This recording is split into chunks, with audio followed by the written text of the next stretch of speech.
What's up, Ragin Nation? This is Alex here, and you're watching the Ragin Ronin review. Last weekend I was at my cousin's place and I was just going through the Blu-rays and I found this movie called Salt, starring Angelina Jolie and Liev Schreiber. And I saw the trailers for it, and from what I could tell, it was about some kind of a CIA spy movie, and I think Angelina Jolie has gone rogue or something like that. It looked really exciting. It actually kind of reminded me of the Bourne Identity or the Jason Bourne series. The story really is about Russian intelligence versus the CIA, but I'll keep it at that because this movie is full of twists and turns. So really, I don't want to spoil too much about the story, but let's get into the characters. I think the main thing you need to know about this character that Angelina Jolie plays, Evelyn A. Salt, is that she is just unpredictable, which relates to the story too, because the story is really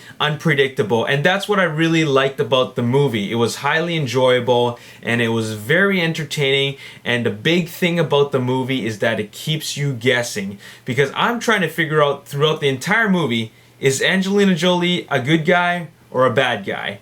And that's what makes this movie so engaging, because you're trying to figure that out throughout the entire movie. I'm not going to give anything away, but the whole time I was watching the action, but you know, in the back of my head, I was just thinking, wait a minute, which side is she on?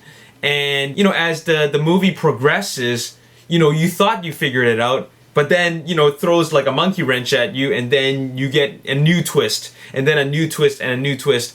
And I think what really makes this movie work is really the character that Angelina Jolie plays. I think it's great because she's been in a lot of action roles lately. I think this is her biggest action role to date, and I think she did well as a character.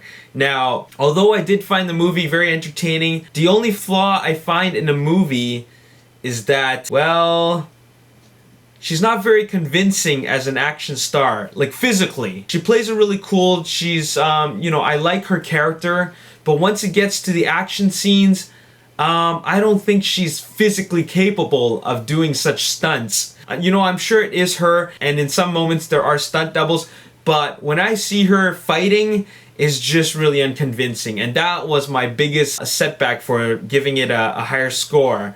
So overall, if you put your mind in disbelief of all those action scenes, then it is a still pretty good movie. The movie is very action driven because it is just non-stop action. Once the chase begins, it doesn't stop.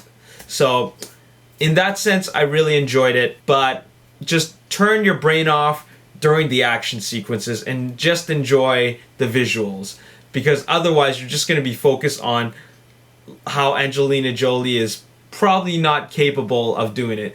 She probably can do it, but it just doesn't look very good, because I've seen a lot of martial arts movies and they really pack a punch when they do the moves. You can really tell the moves are very solid, right? But I don't know, some of the fight scenes didn't quite work for me, but they still did a good job in hiding her lack of abilities.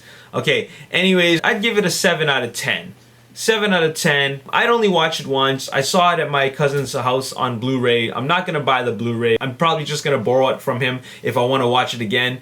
But it is a great action movie, but I don't think I need to watch it more than once.